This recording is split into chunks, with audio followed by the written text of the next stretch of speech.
Hello students, welcome to career in action. लगन आपकी advice हमारी। This is Shilpa Saroj. Basically आज की वीडियो में हम देखेंगे कि साइकोलॉजी से जितने भी इंपॉर्टेंट क्वेश्चन हो सकते हैं वो सारे हम कवर करेंगे, जो एग्जाम के पर्सपेक्टिव से बहुत ही इंपॉर्टेंट है। सीटेड, सुपर टेट, पीजीटी, ये बहुत सारे एग्जाम जो साइकोलॉजी सब्जेक्ट है जिनमें, तो उस सब के संदर्भ में देखेंगे हम। तो देख लेते हैं हमारा कंटेंट क्या रहेगा। सबसे पहले हम इंट्रोडक्शन में जितने भी क्वेश्चन होंगे वो सारे हम कंप्लीट करेंगे।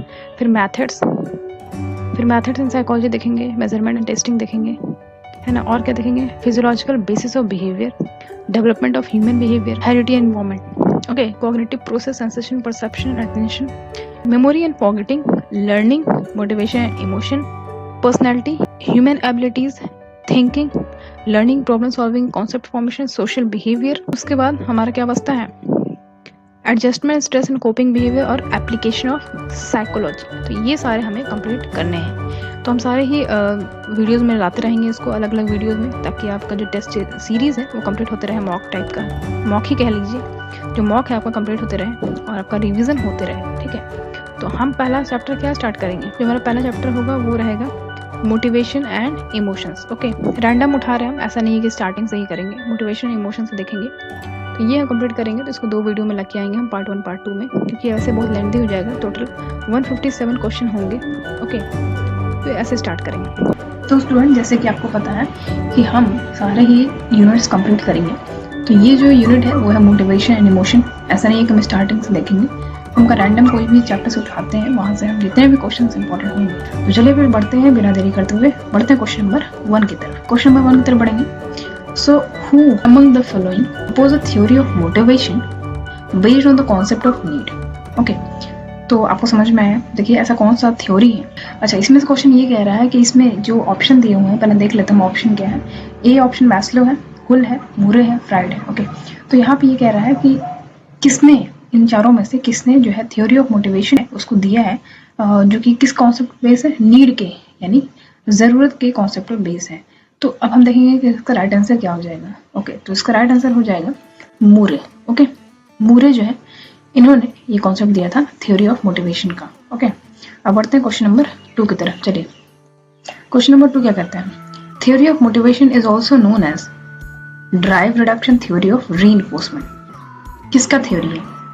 ओके, तो हम देखेंगे ये किसका थ्योरी है। तो याद रखिएगा, ये जो है हल्स का थ्योरी है, यानी Hull's theory of motivation is also known as drive reduction theory of reinforcement, जिसको drive reduction theory of reinforcement भी कहते हैं। अच्छा, अब क्वेश्चन नंबर 3 देखेंगे। The term motivation refers to the arousal of tendency to act to produce one और more effects. Okay, मतलब यहाँ पे बोल रहा है कि जो मोटिवेशन का जो टर्म है उसको ये बताया गया है कि the arousal of tendency to act to produce one और more effects.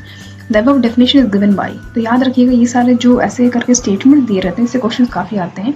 Net GRF exam में तो काफ़ी ज़्यादा खासकर आते हैं। तो ये बोल रहा है कि जो डेफिनेशन है किसके द्वारा दिया है, किसने दिया है? तो याद रखिएगा, ये जो डेफिनेशन है वो एटकिंसन ने दिया है। ओके, एटकिंसन जो है, इन्होंने ये डेफिनेशन दिया है, यानी arousal of tendency to act to produce one और मोर इफेक्ट। अच्छा, अब हम बढ़ेंगे क्वेश्चन नंबर 4 की तरफ। क्वेश्चन नंबर 4 ये कहता है कि इन द इंटीरियर और front of the hypothalamus and nerve cell called DAS, which generate nerve impulse when they are dehydrated. देखो, इसमें कह रहा है कि जो हाइपोथैलेमस है तो उसके एंटीरियर पार्ट में या फिर फ्रंट कह लो, जहाँ पे नर्व सेल्स होते हैं, तो उसको क्या कहते हैं? तो याद रखिएगा, ऑस्मो रिसेप्टर कहते हैं इसको। राइट आंसर इसका क्या हो जाएगा? Osmoreceptor generate nerve impulses when they are dehydrated, यानी जब डिहाइड्रेट हो जाते हैं तो क्या जनरेट करते हैं? नर्व इम्पल्सेस जनरेट करते हैं। ओके, अब बढ़ेंगे क्वेश्चन नंबर 5 की तरफ। क्वेश्चन नंबर 5 क्या कहता है? Which of the flowing hormone is involve in the breakdown of fats and is released when food reaches the part of the intestine immediately below the stomach.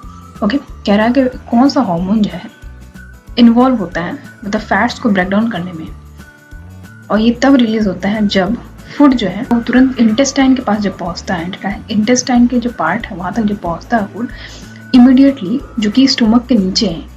तो वही कह रहा है कि कौन सा हार्मोन जो है इन्वॉल्व है फैट को ब्रेक डाउन करने में।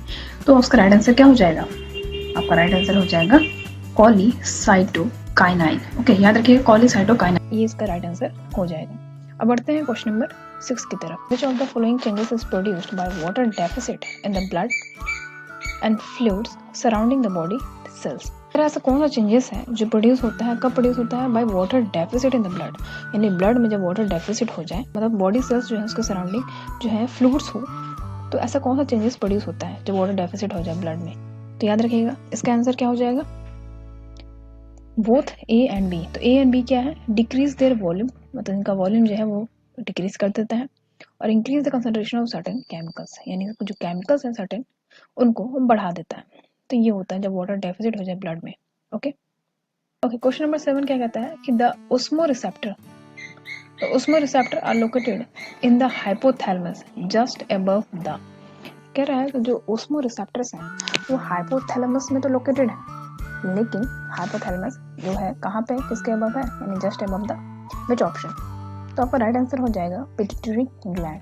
याद रखिएगा the osmoreceptors are located in the hypothalamus, that yes it is right, लेकिन कहाँ पे, तो just above the pituitary gland. Okay तो ये राइट आंसर हो जाएगा। अब हम बढ़ेंगे क्वेश्चन नंबर 8 की तरफ। क्वेश्चन नंबर 8 क्या कहता है, ओके क्वेश्चन नंबर 8 कहता है अकॉर्डिंग टू मैस्लो थ्योरी, याद रखिएगा मतलब मैस्लो थ्योरी के according dash is thought to be the top need in the hierarchy of needs और मोटिव्स। अगर आप ग्रेजुएशन करे होंगे या फिर मास्टर्स किया होगा आपने या फिर बीएड किया होगा, तो मैस्लो थ्योरी ऑफ नीड्स आपने पढ़ा होगा। इसमें आप देखे होंगे कि एक हायरार्की है नीड्स का, है ना, मोटिव्स का।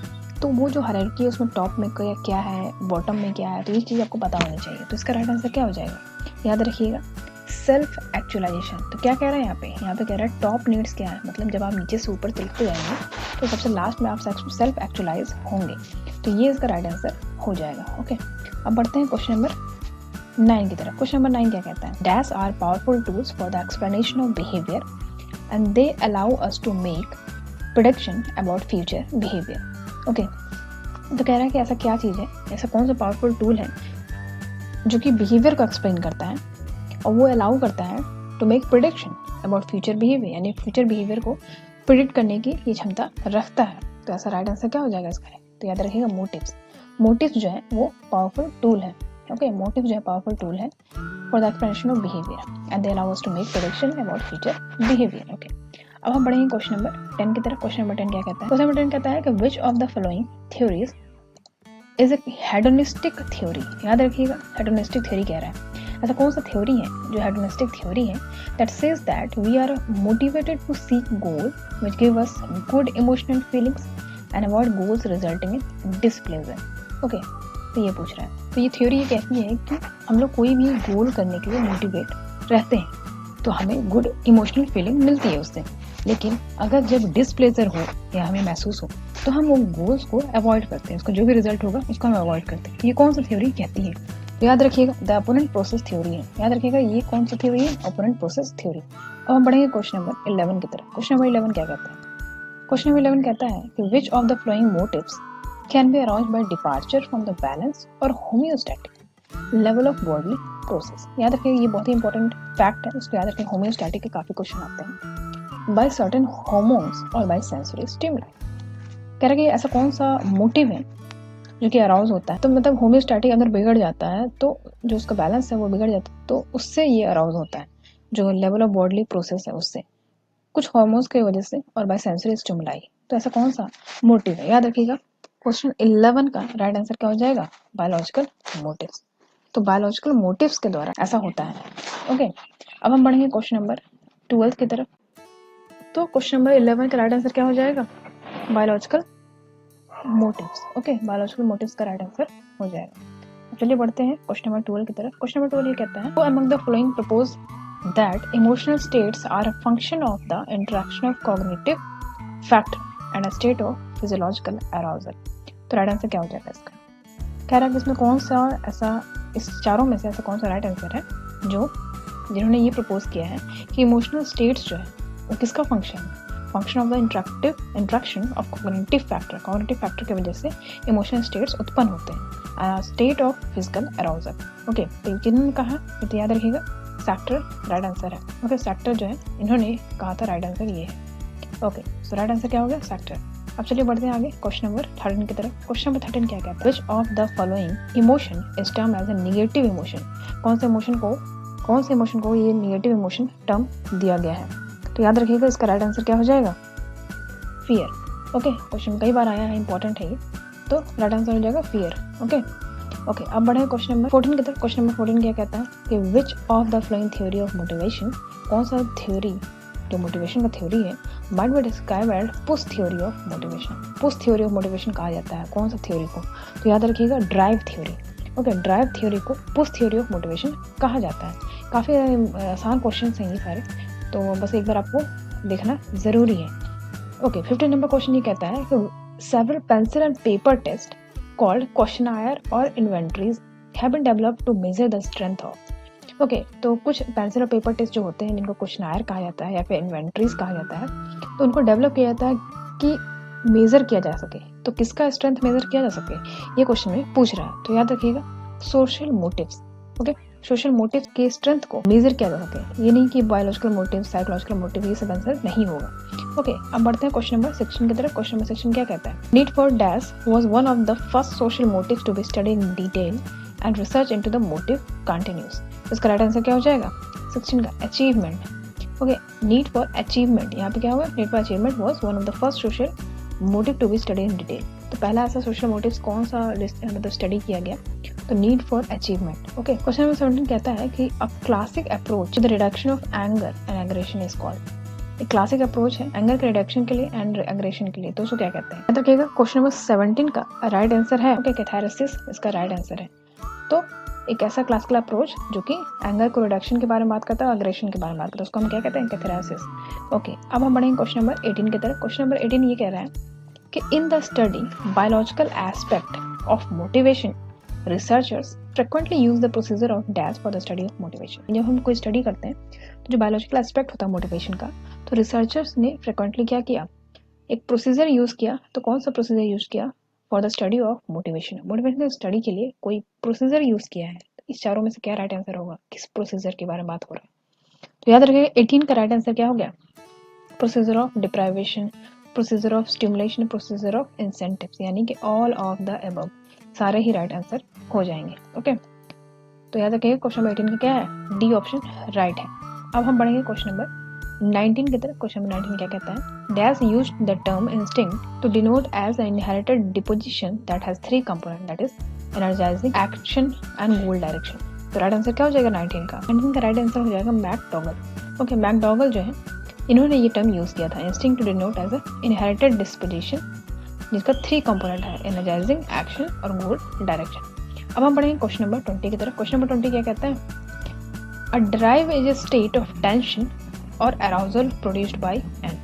एक जो ड्राइव है वो एक स्टेट ऑफ टेंशन है, ओके, और अराउजल है जो कि किसके द्वारा प्रोड्यूस किया जाता है? तो इसका राइट आंसर क्या हो जाएगा? देखते हैं। इसका राइट आंसर ऑप्शन दिया है गोल, इंस्टिंक्ट, नीड और अचीवमेंट। इसका राइट आंसर क्या हो जाएगा? नीड के द्वारा। ओके, तो ये हो गया राइट आंसर। अब हम बढ़ेंगे क्वेश्चन नंबर 21 की तरफ। क्वेश्चन 21 ये कहता है कि the preoptic area of dash monitors body temperature and activities homeostatic mechanism. कह रहा है कि ऐसा कौन सा इस चारों में से कौन सा ऑप्शन का प्रियोप्टिक एरिया है जो कि क्या करता है? मॉनिटर करता है बॉडी टेम्परेचर को एंड एक्टिवेट्स, यानी होम्योस्टैटिक मैकेनिज्म को एक्टिवेट्स करता है। तो याद रखिएगा 21 का राइट आंसर क्या हो जाएगा? हाइपोथैलेमस।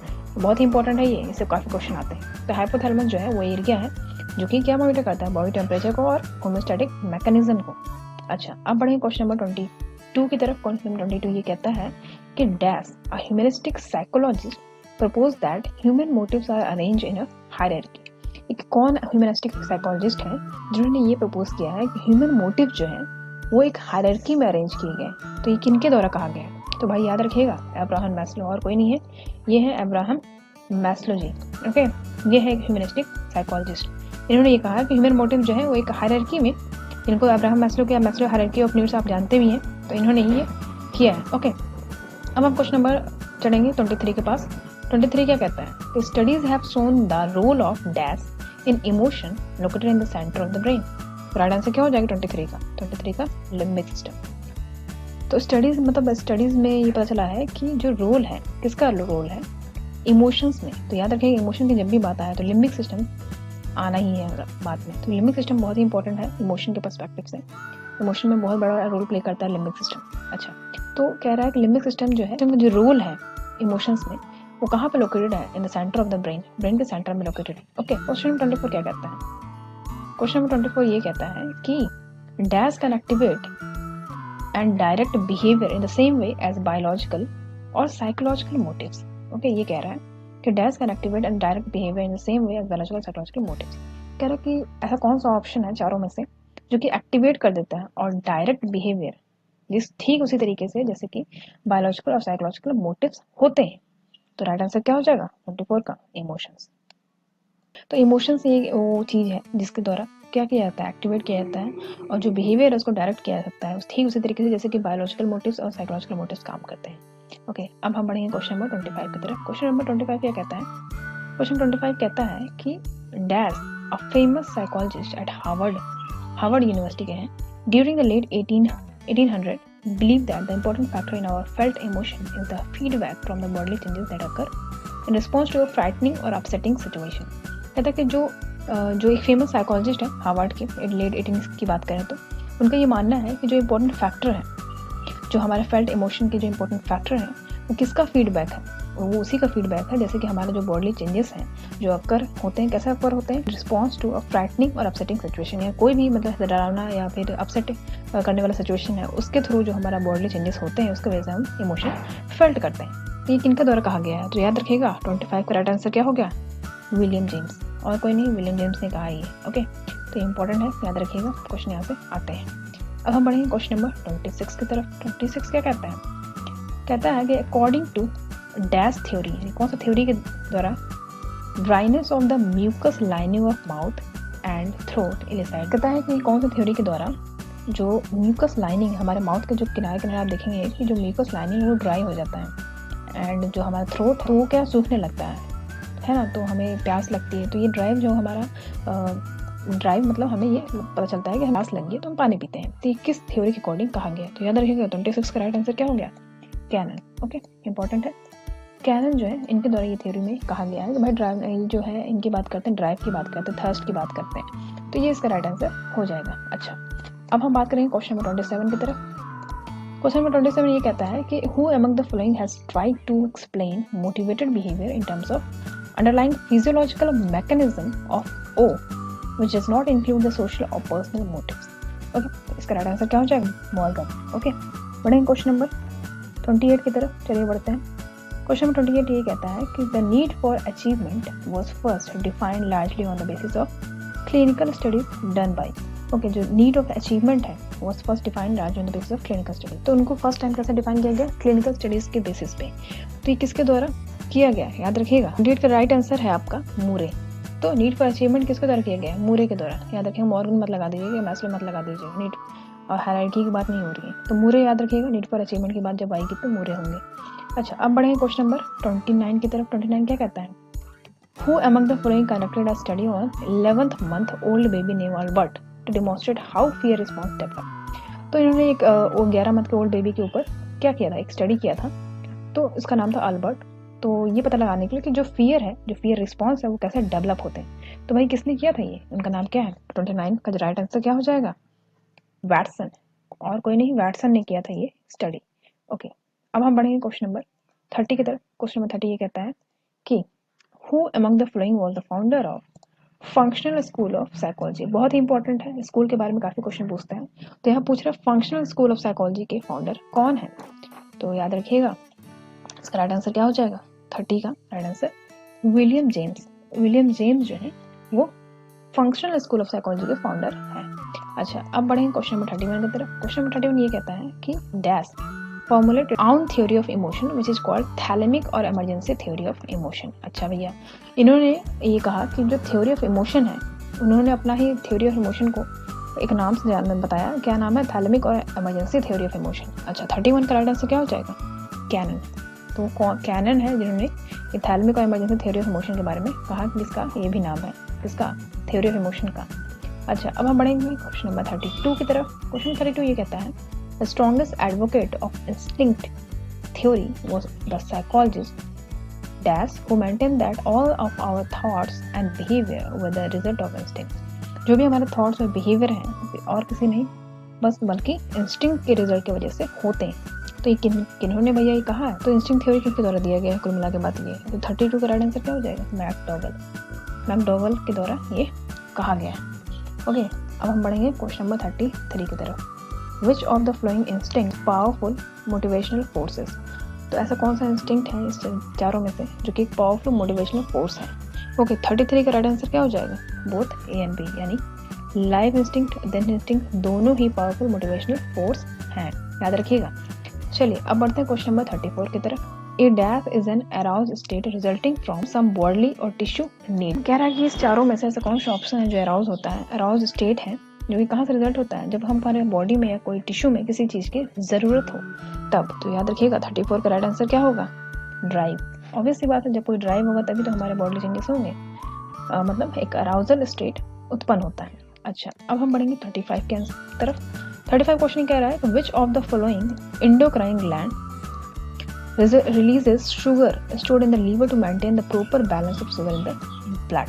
तो बहुत ही इंपॉर्टेंट क्वेश्चन है, बहुत ही आसान है, आप सभी कर लेंगे इसको। उसका राइट आंसर क्या हो जाएगा? पैनक्रियाज। मैंने अपने वीडियो में बताया भी है, आप इस अगर देखना चाहते हैं कि शुगर कैसे होता है या डायबिटीज कैसे हो जाता है, आप यहाँ ऊपर लिंक में जाके चेक कर सकते हैं, ये लिंक है यहाँ पे, आप यहाँ से देख सकते हैं। ओके, चलिए बट क्वेश्चन नंबर 36 की तरफ बढ़ेंगे। क्वेश्चन नंबर 36 ये कहता है which of the following can be viewed as a homeostatic mechanism. मैंने जैसे बताया था बहुत ही इंपॉर्टेंट क्वेश्चन है, तो किसको हम देख सकते हैं कि होम्योस्टैटिक मैकेनिज्म में बहुत इंपॉर्टेंट रोल प्ले करता है? 36 का राइट आंसर क्या हो जाएगा? 36 का right answer both A and B, यानी हंगर और थर्स्ट दोनों ही होम्योस्टैटिक मैकेनिज्म तरीके से देखा जाता है। अच्छा, अब क्वेश्चन नंबर 37 की बात करेंगे। Which of the following variable influence hypothalamic control of immediate appetite. मतलब हाइपोथैलेमिक कंट्रोल जो है हमारा इमीडिएट एपेटाइट के लिए, तो ऐसा कौन सा वेरिएबल है जिसका इन्फ्लुएंस करता है? तो राइट आंसर क्या हो जाएगा इसका? देखते हैं।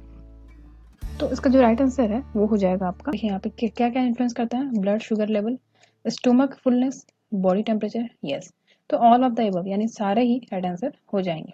अच्छा, अब बढ़ेंगे क्वेश्चन नंबर 38 की तरफ। 38 क्या कहता है? The hormone responsible for the development and functioning of the reproductive organ are control by. जो हार्मोन रिस्पॉन्सिबल है, किस लिए रिस्पॉन्सिबल है? For development and functioning of reproductive organ. ऐसा कौन सा हार्मोन है जो कि रिप्रोडक्टिव ऑर्गन के डेवलपमेंट और फंक्शनिंग के लिए रिस्पॉन्सिबल है और कंट्रोल किया जाता है? तो किसके द्वारा किया जाता है? याद रखिएगा 38 का राइट आंसर क्या हो जाएगा? पिट्यूटरी ग्लैंड, और कोई नहीं, पिट्यूटरी ग्लैंड है जो कि ये इसके लिए रिस्पॉन्सिबल है। ओके, क्वेश्चन नंबर 39 ये कहता है which of the following hormones become important in preparing the mammary gland for nursing and is related to maternal behavior। तो 39 का राइट आंसर क्या हो जाएगा? प्रोजेस्टेरोन। तो मैमरी ग्लैंड की बात करें जब for nursing and related to progesterone right answer, तो प्रोजेस्टेरोन राइट आंसर हो जाएगा। अच्छा, अब बात करेंगे 40 क्वेश्चन नंबर 40 ये कह रहा है कि which of the following theories of motivation emphasizes the importance of external condition as a source of motivation। याद रखिएगा बहुत इंपॉर्टेंट है ये, कि ऐसा कौन सा थ्योरी है मोटिवेशन का जो क्या बताता है कि importance of external condition as a source of motivation. जो एक्सटर्नल कंडीशन है वो सोर्स है मोटिवेशन का, तो ये कौन सा थ्योरी में बताया गया? क्वेश्चन नंबर 40 का राइट आंसर हो जाएगा इंसेंटिव थ्योरी। इंसेंटिव थ्योरी है ये, ना कि इंस्टिंक्ट थ्योरी, ना ही ड्राइव रिडक्शन थ्योरी है। तो थ्योरी के इंपॉर्टेंट याद करना बहुत ही इंपॉर्टेंट है, यहाँ से क्वेश्चन काफी आते हैं। चलिए अब बढ़ते हैं क्वेश्चन नंबर 41 की तरफ। Depressed person should show reduce activity in the dash region. ऐसा कौन सा रीजन है जहाँ पे जो डिप्रेस्ड लोग होंगे वो रिड्यूस एक्टिविटी शो करेंगे, जो एंग्जियस पर्सन होंगे वो इंक्रीज एक्टिविटी शो करेंगे इस रीजन में। तो ये कौन सा रीजन है आखिर? तो याद रखिएगा और कोई रीजन नहीं है, ये राइट पोस्टीरियर रीजन है। तो राइट पोस्टीरियर रीजन है ये। ओके, अच्छा अब बात करेंगे क्वेश्चन नंबर 42 की तरफ चलते हैं। क्वेश्चन नंबर 42 ये कहता है कि द ऑस्मो रिसेप्टर्स, इसका हमने क्वेश्चन किया ना भी पहले, osmo receptor located in the hypothalamus just above the dash stimulate the release of anti diuretic hormone. कह रहा है कि जो ऑस्मो रिसेप्टर है कहाँ पे लोकेटेड है? हाइपोथैलेमस में। कहाँ पे? जस्ट अबव द, यानी जस्ट अबव द किसके? जस्ट अबव द यानी pituitary gland. Okay, pituitary gland के ऊपर होता है जस्ट, और ये क्या करता है? ये रिलीज करता है anti diuretic hormone. Okay fine, तो ये हो गया राइट आंसर। अब बढ़ेंगे 43 की तरफ। 43 क्वेश्चन ये कह रहा है अकॉर्डिंग टू फ्राइड के according all behaviour stemmed from two opposite groups of instinct विचार। तो जो फ्राइड के द्वारा ये कहा जा रहा है कि जो भी बिहेवियर है वो कहाँ से अराइज होते हैं? जो टू अपोजिट ग्रुप है इंस्टिंक्ट के, वहाँ से। तो जो दो अपोजिट इंस्टिंक्ट है वो कौन है भैया? तो बहुत ही ईजी है, वो दोनों कौन है? इरोज और थांडोज। तो ये दोनों सारे ही बिहेवियर है वो यहीं से शुरू होते हैं, जो दो अपोजिट ग्रुप के इंस्टिंक्ट से।